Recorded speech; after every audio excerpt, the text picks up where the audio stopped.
Bom dia, tudo bem com vocês? Então vamos hoje com o nosso episódio número 13 do podcast Resposta para Tudo, onde nós reunimos vários temas sobre obesidade. Em primeiro lugar, quero agradecer mais uma vez a presença de todos vocês, os comentários, as sugestões. Está sendo uma experiência bem interessante que nós estamos fazendo aqui. Oi Bárbara, oi Fernanda, bom dia. Então assim, qual que é a pergunta que será discutida hoje? Por que a minha dieta parece parar de fazer efeito? Tá? Em suma, o título desse episódio, ele fala em relação ao chamado efeito platô. O que se trata exatamente o efeito platô? Todo mundo que já tentou perder peso nota que chega um ponto que, por maior que seja o esforço que nós façamos com a nossa dieta, o resultado é cada vez mais lento, e isso pode ser frustrante se você não sabe da presença desse efeito. Então, para entender esse efeito platô, o primeiro passo é entender quando a dieta funciona. Tá? Nós vamos discutir o porquê dela parecer parar de fazer efeito, mas eu vou falar primeiro quando ela faz efeito. O efeito da dieta está plenamente relacionado ao volume calórico que a pessoa vem comendo atualmente. Tá? Então vamos dizer que uma pessoa atualmente coma cerca de 2.000 calorias, ela vai ter efeito quando ela fizer uma dieta que resulte em menos calorias. Tá? Então, se eu chego com uma pessoa que está comendo cerca de 1.200 calorias, essa pessoa até ganharia peso comendo uma dieta de 1.500 calorias, dependendo da composição. Então, o que importa? O principal fator para uma dieta funcionar é a alimentação atual da pessoa.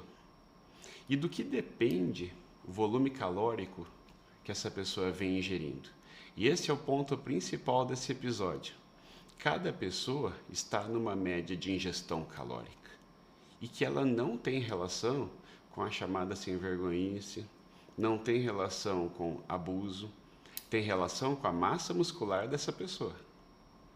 Por isso, os homens parecem ter um resultado bem mais rápido que as mulheres. Isso é verdade. Os homens, eles partem de uma ingestão calórica basal bem mais alta. Tá? Bom dia, Ana. Tudo bem? Bem-vinda. Então, os homens, eles partem de uma ingestão calórica bem mais alta. E qualquer dieta que essa pessoa faça, dificilmente não vai haver um déficit calórico. Como é que a gente transporta isso para o nosso dia a dia? São aquelas pessoas que nunca tentaram emagrecer, aquele teu amigo, primo, irmão, que quando ele decide, qualquer coisa que ele faça, o peso cai.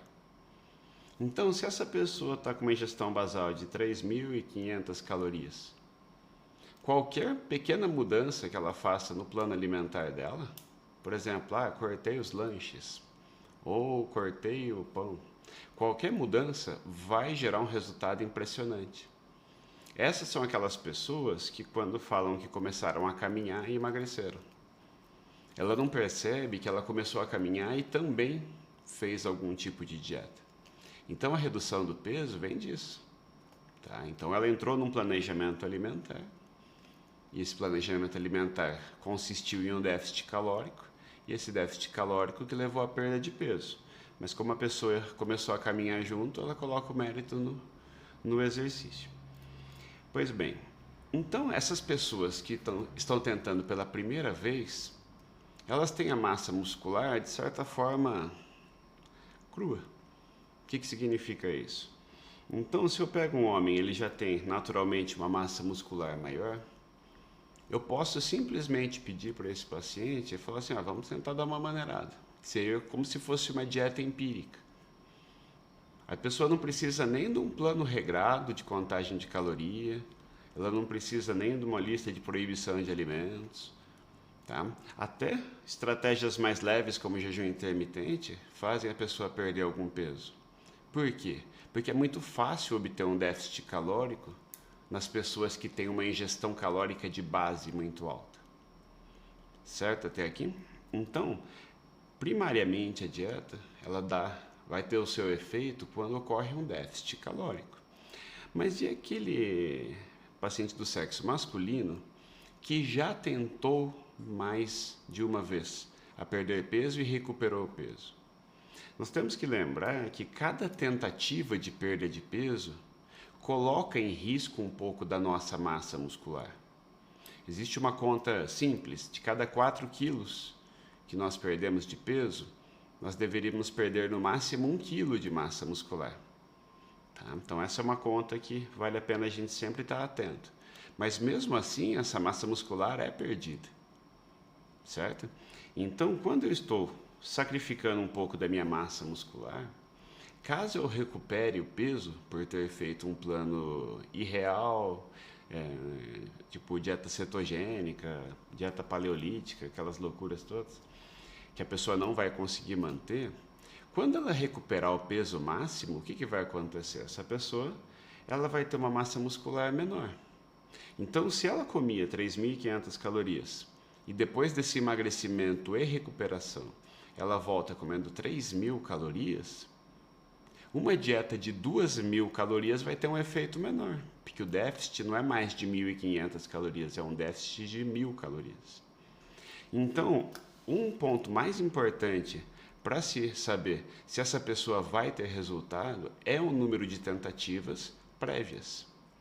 Como nós interpretamos isso na realidade? São aquelas pessoas que dizem que com a idade o metabolismo ficou mais lento. Hoje nós sabemos que o metabolismo ele começa a cair a partir dos 60 anos apenas. Tá? Bom dia, Amanda, bem-vinda. Então, o que eu quero enfatizar aqui é que se eu coloco um adolescente, uma pessoa de 18, 20, 22 anos que está tentando emagrecer pela primeira vez, a chance dela perder peso é muito maior, porque ela está trabalhando com aquela massa muscular que ela construiu na puberdade. E onde que a gente observa esse fenômeno também são nas senhoras de mais idade, como 50 anos mais ou menos, que passaram pela década de 90, onde se usou e abusou de fórmulas magistrais, aquelas que se colocavam várias substâncias, inclusive termogênicos perigosos, laxantes, diuréticos, que eram as chamadas fórmulas para emagrecer. Nós sabemos que um dos únicos medicamentos que promove perda de peso, apesar de ser perigosíssimo, são os termogênicos, como o T3. Então, a pessoa ela conseguia perder muito peso só tomando medicamento. Então, essa pessoa ela perdia do peso de uma forma sem qualquer solidez. Ela perdia bastante peso, ficava impressionada com o resultado, tinha todos os efeitos colaterais cardiovasculares e acabava largando o medicamento por conta disso, porque não tolerava os efeitos colaterais. Só que quando ela recuperava o peso com uma massa muscular menor. Logo, a próxima tentativa vai ser sempre ainda mais difícil. Por isso que eu digo que a última tentativa de emagrecimento tem que ser agora. Eu não posso me permitir engordar de volta, porque se eu engordar de volta, a próxima tentativa vai demorar mais ainda para chegar no peso que eu quero, certo? Então, hoje eu vejo pacientes nessa faixa de idade que elas emagrecem com dietas de 600 calorias, 700 calorias. Tá? Então, isso é um fator que compromete bastante, porque mesmo que a pessoa coma bem pouco, e isso é o que a gente mais ouve relatar, que a pessoa come pouco, e ela realmente come pouco. Quando a gente ouve alguém falar que come pouco, não é mentira. A verdade é que a massa muscular dessa pessoa está defasada mesmo. Então, essa pessoa ela coloca uma dieta que funcionou super bem para o marido e para a esposa não funciona quase nada. Então a gente pensa, o que acontece comigo? Geralmente é a sua massa muscular que está menor que da outra pessoa. Então por isso os jovens conseguem emagrecer mais rápido, os homens conseguem emagrecer mais rápido. Mas se eu tiver uma série de tentativas prévias, geralmente nas pessoas que apostaram em fórmulas emagrecedoras milagrosas ou em dietas radicais, essa pessoa ela acaba desistindo porque mesmo que ela faça direitinho a dieta, o resultado é muito lento. Entenderam? Então, entendendo quando a dieta faz efeito, eu vou entender quando é que ela vai parar de fazer efeito. Então, quando eu faço um emagrecimento acompanhado de treinamento resistido, que eu acho uma musculação, por exemplo, É possível até que se ganhe um pouco de massa muscular durante o processo. Se a pessoa emagrece apenas com exercício aeróbico, ela perde menos massa muscular, mas também perde. Por isso está a importância da musculação, que ela não só preserva a massa muscular, como ela consegue promover até um pequeno aumento, tá? E isso vai ajudar na manutenção do peso perdido no futuro, tá? Então, se eu colocar a massa muscular como centro dessa discussão, eu vou pensar, tá, mas tem algum fator que atrapalha o efeito da dieta? E tem um efeito bem interessante e que vale a pena debater. São aquelas pessoas que têm a chamada resistência à insulina. Do que se trata a resistência à insulina? A insulina ela tem um efeito extremamente importante na endocrinologia. Ela funciona na obesidade como se fosse um coringa. É ela que distribui a gordura acumulada. Então, seria mais ou menos como se fosse a chave de um apartamento quando você faz uma mudança para ele. Então, você vai precisar da chave para distribuir os móveis em todos os quartos. Se essa chave não estiver funcionando bem, toda a mudança vai ficar empilhada no corredor, na sala. E é isso que acontece quando a pessoa começa a acumular a chamada gordura visceral, tá? Então, a gordura visceral, ela ocorre por uma espécie de transbordamento. Essa é a teoria mais aceita, tá? Daquela banheira cheia. Então, se a pessoa ela ganha peso e a insulina não é capaz de redistribuir essa gordura, ela para em qualquer lugar. Na iminência do intestino, que é a gordura visceral, ela se acumula no fígado, se acumula nos músculos, se acumula no pâncreas, no coração, no cérebro. Constitui a chamada obesidade maligna. São aquelas pessoas que nem acumularam muito peso, mas a gordura que foi acumulada em um local perigoso. Então essa pessoa que desenvolve daí diabetes, ácido úrico, triglicerídeo, hipertensão, aumento de risco cardiovascular. Então essas pessoas que têm consequências do ganho de peso pela gordura mal distribuída, são pessoas que têm a insulina que funciona mal. Geralmente, essa característica é herdada geneticamente. Então, sempre nós temos um pai, uma mãe, um avô que já mostrou diabetes no passado. Então, essa família herdou uma insulina de menor qualidade. Tá? Então, se essa pessoa ela tem uma insulina de menor qualidade, o pâncreas faz como? Ele mantém o nível de insulina um pouco mais alto, para compensar esse mau funcionamento. Então, você mede a glicose e a insulina em jejum do paciente, você observa que enquanto uma pessoa sem resistência tem um nível de insulina de 3, 5, 7, essa pessoa está por volta de 15, 18, 20, mesmo dentro da faixa normal, que vai até 24 mais ou menos na insulina. Então essa pessoa ela tem uma insulina resistente de base, e aí que entra o mais interessante agora. Se essa pessoa tem uma insulina mais alta, qual será o efeito dessa insulina mais alta no cérebro? Pasme, ela reduz o apetite. E o que eu mais ouço é que a insulina tem um efeito de aumentar o apetite. Isso não é verdade. A insulina ela tem um efeito sacietógeno no cérebro. E o que acontece então? A ingestão calórica basal dessa pessoa ela é menor. Veja que curioso. Então a insulina de base dela é um pouco mais alta para compensar o mau funcionamento. Essa insulina mais alta, ela é mais sacietógena e essa pessoa tem uma dieta de base que depende da massa muscular, depende. Mas ela também é influenciada pela insulina em excesso. Então essa pessoa que comeria cerca de 2.000 calorias, se ela tem essa resistência à insulina, ela come por volta de 1.800 de base. Então, se eu aplico uma dieta de 1.200, eu vou ter um déficit de apenas 600 calorias e não de 800 calorias. Como isso se traduz na realidade? As pessoas que têm um nível de glicose mais alto, elas têm uma lentidão maior no resultado.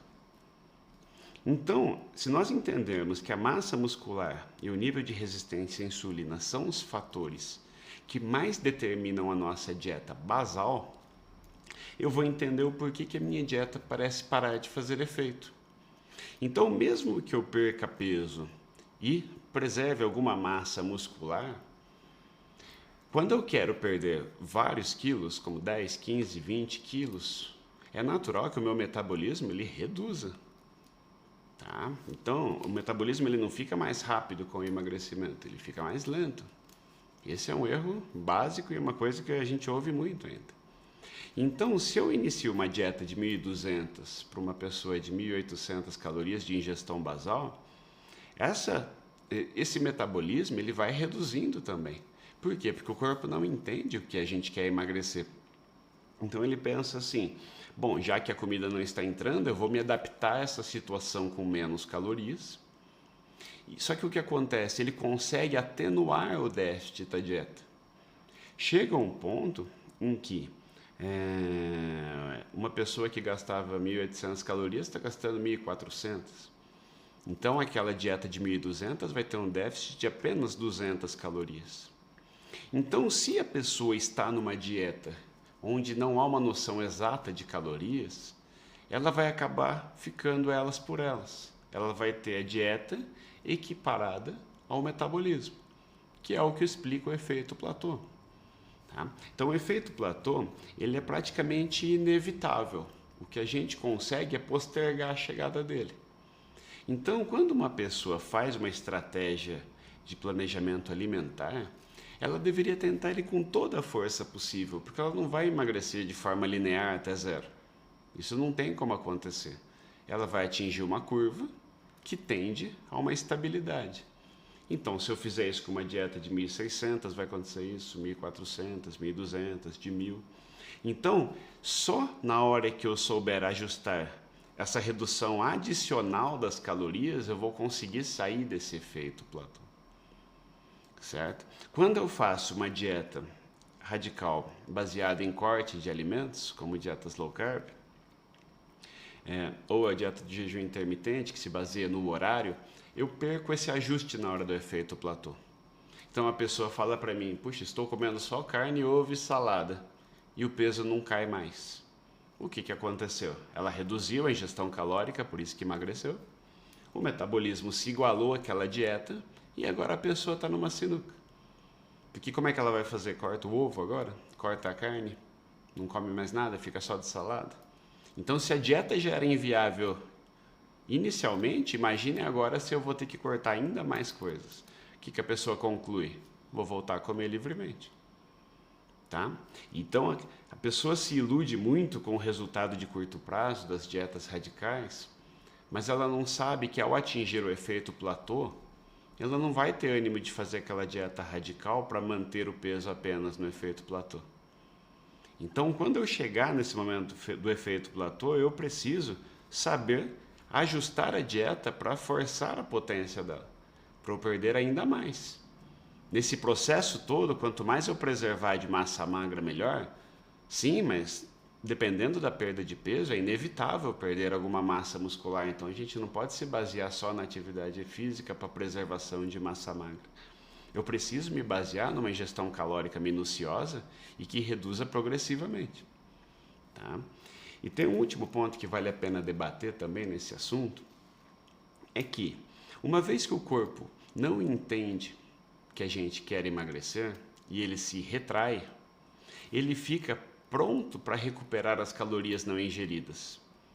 Então a gente pensa que o famoso dia do lixo, ele não é tão malvado assim, e ele é sim. Então uma pessoa que decida comer livremente, seja porque errou a dieta, seja porque teve uma viagem, alguma coisa, cada dia que ela come livremente vale cerca de 3, 4 dias de dieta. Então, se essa pessoa faz a dieta dela de segunda a sexta e não faz no sábado e no domingo, ela já atinge o efeito platô muito antes. Por quê? Porque a média calórica da semana é totalmente anulada por esses dias do lixo. Então, tem muitos outros estudiosos dessa área que eles dizem que o efeito platô ele ocorre meramente por uma má aderência à dieta.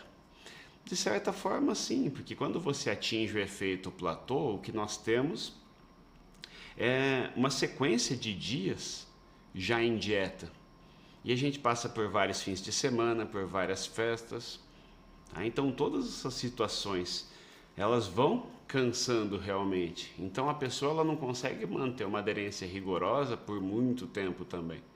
Então, além de ser cansativo manter uma dieta por bastante tempo, é natural que essa pessoa ela vai ver um resultado cada vez menor pela redução do metabolismo. Ela vai se cansando cada vez mais pela passagem do tempo. Então, muitas vezes o corpo alcança com o seu metabolismo a dieta até antes do que poderia. Então, naquela hora que a pessoa já está cansada de fazer a redução calórica, para ela sair do platô, ela vai ter que apertar ainda mais. Entendeu? Então, assim, é de se entender que o efeito platô, ele ocorre primariamente pela equiparação do metabolismo reduzido com a dieta. Só que muito também porque vai cansando ser tão rigoroso. Mas se a gente quer sair do efeito platô assim mesmo, a gente tem algumas alternativas que podem ajudar a esticar um pouquinho mais a perda de peso. Uma delas é incluir água gelada, mais do que o seu corpo pede. Por quê? Porque a água gelada ela tem uma discreta alteração no metabolismo, né? Ela aumenta um pouquinho o metabolismo. Outra estratégia muito boa seria sempre prestar atenção na quantidade de proteínas que está sendo ingerida, que se eu focar na quantidade de proteínas também, eu vou ter uma preservação de massa magra maior, então eu consigo demorar mais para atingir o efeito platô. Tá? Então, concluindo hoje, eu gostaria de responder por que a nossa dieta parece parar de fazer efeito.